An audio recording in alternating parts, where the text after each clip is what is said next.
Hello दोस्तों, welcome back to our shooting vlog.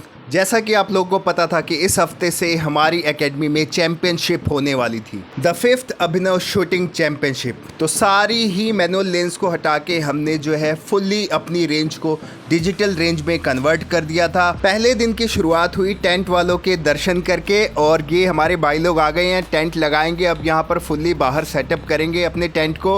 अंदर चलते हैं, आप लोग को दिखाते हैं अंदर का क्या नज़ारा है। तो ये देखिए दोस्तों, सारे लैपटॉप्स जो है सेटअप कर दिए गए हैं, और ये हमारे volunteers mister Aditya, mister Shubham, इन्होंने फुल सेटअप करने में हमारी हेल्प कराई। और जैसे ही रेंज पूरी रेडी हुई, फर्स्ट डिटेल के मैचेस बिल्कुल टाइमली शुरू हो गए दोस्तों।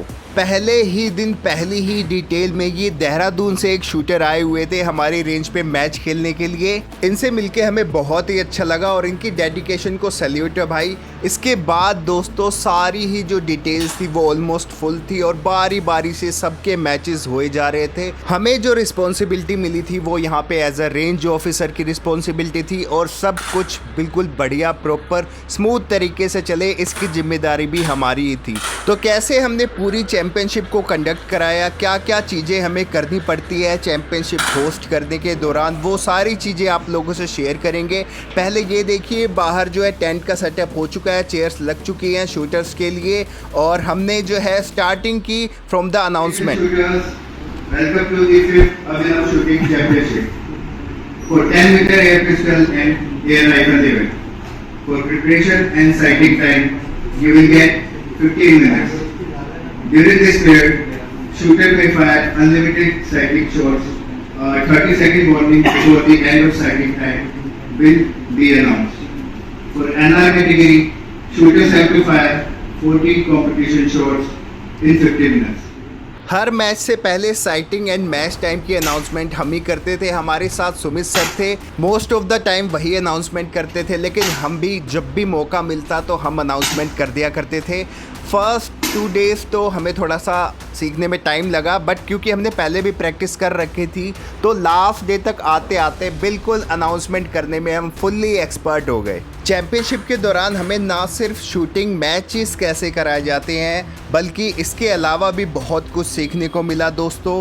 क्या क्या दिक्कतें आई, परेशानियां आई, और उनको कैसे हमने सॉल्व किया, वो सारी चीज़ें भी आप लोगों से शेयर करेंगे। तो अर्ली इन द मॉर्निंग में आके सबसे पहले तो जो है लैपटॉप्स को सेट करने के बाद सारे टारगेट को चेंज करना होता था, और डेली का हमारा सुबह आते ही यही काम था। जैसा कि आप देख सकते हैं, सुबह सुबह आते ही जो भी टारगेट पेपर्स ख़राब होते थे, या फिर जो लेंस अलॉट होती थी, जैसे एनआर शूटर खेलने वाला है या आईएसएसएफ शूटर खेलने वाला है, पिस्टल का है या फिर राइफ़ल का है, वो टारगेट लगाना है, ये सारी जो है इंफॉर्मेशन के साथ ही हम टारगेट को चेंज किया करते थे। तो सबसे पहली डिटेल जो थी वो हम टारगेट सेट किया करते थे। इसके अलावा जो इलेक्ट्रिसिटी की कोई भी प्रॉब्लम ना हो उसको मेक श्योर करते हुए इन्वर्टर को हमने फुली रेडी कर लिया। गुरुजी के साथ मिलकर हमने भी थोड़ा बहुत काम सीख लिया इन्वर्टर का। रेंज ऑफिसर की रिस्पॉन्सिबिलिटी के साथ साथ इलेक्ट्रीशियन की भी रिस्पॉन्सिबिलिटी सीख ली हमने, कैसे क्या क्या करना होता है, ये सब भी हमें जानने को मिला। और दोस्तों सबसे ज़्यादा मज़ा तो तब आया जब हमारी वर्ल्ड चैम्पियन मिस सुरुचि हमारी रेंज पे मैच खेलने के लिए आई। हम उनसे मिले, बहुत अच्छा लगा, उनसे बात भी की हमने और उनके साथ फ़ोटोज़ भी ली। लास्ट टाइम भी जब इनसे मुलाकात हुई थी तो उस टाइम पे हम फ़ोटो लेना भूल गए थे, लेकिन इस बार हमने पहले से ही सोच के रखा था कि अगर मिस सुरुचि आएंगी तो उनके साथ ज़रूर फ़ोटो निकालेंगे। और जैसे ही दोस्तों उनकी मैच डिटेल शुरू हुई, अभी ये उनका साइटर टाइम ही चल रहा था, ये देखिए साइटर के दौरान ही लाइट चली गई। बट घबराने वाली कोई बात नहीं है, no fear when Guruji is here. तो भाई गुरुजी ने सब कुछ पहले से ही प्लान कर रखा है, बैकअप बना रखा है अपना। तो ये देखिए अब जो है लाइट कनेक्शन को हटाकर इसको जो जनरेटर से कनेक्ट किया जा रहा है, और जनरेटर हमने बैकअप के लिए रखा था कि इफ़ इन केस अगर लाइट चली गई तो उस दौरान पे मैचेस कंडक्ट कराने में कोई भी प्रॉब्लम ना हो। इसीलिए जनरेटर पहले से ही मंगा के रख लिया था ताकि सारे मैचेस बिल्कुल प्रॉपर टाइम पे ही हो। तो देखिए लाइट आ चुकी है और मैच अब शुरू हो चुका है। हमारी वर्ल्ड चैंपियन का बहुत ही ज़्यादा एक्साइटमेंट थी हमें इनका स्कोर और इनकी ग्रुपिंग देखने की। तो पूरा मैच हमने बिल्कुल तसल्ली से बैठ के देखा। शॉट्स की ग्रुपिंग देख के तो मज़ा ही आ गया और इनका स्कोर रहा दोस्तों 578 आउट ऑफ 600। आफ्टर मैच जो भी इन्हें दिक्कत परेशानियां लगी वो इन्होंने गुरुजी से शेयर करी और हमारे गुरुजी ने भी कुछ रिकमेंड किया, इनको सजेशंस दिए। ऐसे ही बारी बारी से सभी शूटर्स टाइमली आते गए और उनके मैचेस भी बिल्कुल ऑन टाइम होते गए दोस्तों। और कुछ शूटर्स बिगिनर्स भी आए हुए थे जो बिल्कुल ही बिगिनर्स थे, कुछ बिल्कुल ज़्यादा ही प्रो थे। जो प्रो थे उनके आप टारगेट कार्ड आफ्टर मैच ऐसे दिख रहे थे और जिन्होंने बिल्कुल अभी शुरुआत ही की थी उनका टारगेट आफ्टर मैच कुछ ऐसा दिख रहा था दोस्तों। बट कोई बात नहीं, every pro was once a beginner, ये बात हमें याद रखनी चाहिए और हमारी ट्रेनिंग को कंटिन्यू रखना चाहिए। पूरी चैंपियनशिप के दौरान जो थोड़ी बहुत दिक्कत हमें फेस करनी पड़ी वो बारिश की वजह से और थोड़ा बहुत लाइट की वजह से, और शूटर्स जो थोड़े बहुत परेशान थे वो मक्खियों की वजह से उनको थोड़ी बहुत परेशानी झेलनी पड़ी फर्स्ट 2 डेज ओनली। चलिए आपको दिखाते हैं कि कैसे पूरे 5 दिन हमारा डेली रूटीन रहता था। तो अर्ली इन द मॉर्निंग सुबह 7 बजे दोस्तों हम एकेडमी पहुंच जाते थे बिल्कुल टाइम से। 7:45 बजे से डिटेल्स जो है वो शुरू हो जाती थी, शूटर आना शुरू हो जाते थे। तो शूटर्स के आने से पहले रेंज बिल्कुल मैच रेडी हो ये मेक श्योर करना हमारी जिम्मेदारी थी। तो सबसे पहले दोस्तों हमारा काम होता था कि एकेडमी में आते ही सबसे पहले जो लेन्स के सामने चेयर थी जिस पे शूटर्स बैठते थे या रेस्ट करते थे उनको प्रॉपर लाइंड अप करना। और ये लाइंड अप करने में थोड़ा बहुत हमें टाइम लग जाता था क्योंकि लैपटॉप्स थोड़ा सा इधर उधर होते थे। तो पहले लैपटॉप्स को प्रॉपर स्यूज लेन के सामने सेटअप करना, फिर उसके हिसाब से चेयर को उनके सामने लगाना।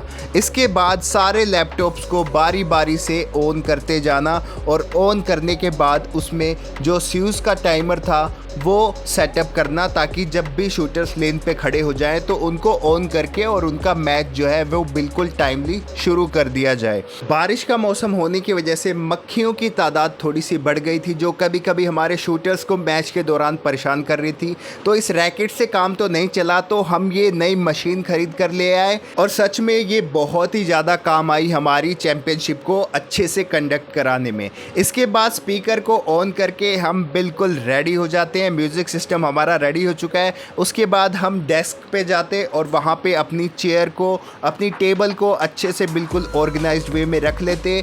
जो भी चीज़ें डॉक्यूमेंट्स जो पेपर्स वहाँ पे रखने होते थे वो रखते, आपको दिखाते हैं आइए। तो इस साइड बिल्कुल सिस्टम के सामने ही हमने ये लिस्ट लगा रखी थी जिसमें एज क्राइटेरिया के अकॉर्डिंग जो मैचेस थे और उनका मैच नंबर था वो मेंशन किया हुआ था जिससे शूटर्स का जो रिकॉर्ड रखने में हमें काफ़ी ज़्यादा हेल्प मिले। और ये शूटर्स जो आ रहे थे हमारे सामने बैठते उनके लिए ये फॉर्म फिल करना ताकि इसमें अपना नेम, एज कैटेगरी के हिसाब से कौन सी कैटेगरी में वो खेलते हैं, ISSF हैं, NR हैं, ये सारी डिटेल्स उनसे फिल करवा के और उसके बाद हम चलते हैं अपनी लेंस की जो सारी लाइट्स हैं ऊपर सीलिंग की वो सारी ऑन कर देते और रेंज की सारी ही लाइट्स को ऑन करके रेंज को बिल्कुल मैच रेडी बना देते हम अपने first match of the day के लिए। और बिल्कुल फर्स्ट मैच के रिपोर्टिंग टाइम से पहले ही शूटर्स आ जाया करते थे तो हम उनसे फॉर्म जो है वो फिलअप करने के लिए दे दिया करते थे। तो जितने शूटर्स हुआ करते थे उसके अकॉर्डिंग कौन ISSF है, कौन NR कैटेगरी में राइफ़ल है या पिस्टल है, ये सब पूछकर उसके बाद हम सिस्टम पे जो है उनके मैचेस को लगा दिया करते थे। एंट्री फीस जो ऑनलाइन मिलती थी उसका रिकॉर्ड रखना और जो कैश मिलती थी उसको बिल्कुल अच्छे से संभाल कर रखना बिल्कुल सेफली, ये भी हमारी रिस्पॉन्सिबिलिटी थी दोस्तों। तो यहाँ इस ड्रॉअर में हम सेफली जो कैश मिलता था स्टार्टिंग से लेके एंड ऑफ द डे तक वो सब रखते थे।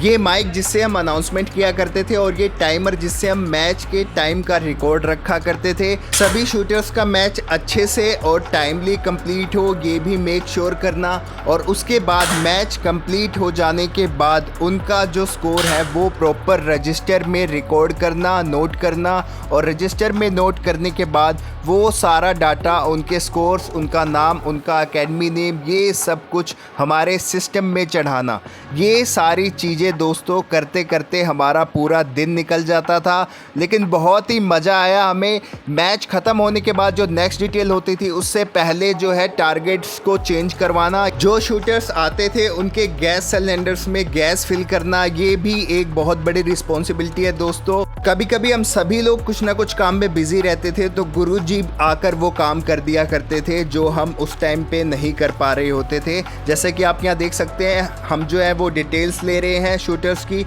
और गुरुजी जो है गैस सिलेंडर्स में गैस फिल कर रहे हैं। और इसके बाद पूरा दिन सभी मैचेस होने के बाद दोस्तों डिटेल्स का जो स्कोर होता था वो सारा जो नोटिस बोर्ड पे अपडेट करना, ऐसे हमारा पूरा दिन जा रहा था दोस्तों।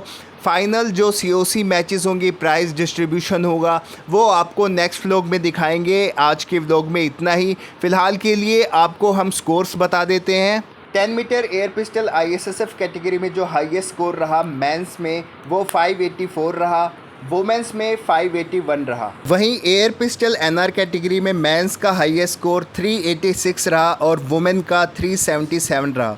बात करें अगर राइफ़ल की तो एयर राइफ़ल ISSF कैटेगरी में मेंस का हाईएस्ट स्कोर रहा 629.4 और वुमेंस का 627.5। वहीं एयर राइफ़ल NR कैटेगरी में मेंस का स्कोर रहा 413.3 और वुमेंस का रहा 411.6। अब आपसे मिलेंगे नेक्स्ट व्लॉग में। Till then take care, bye bye.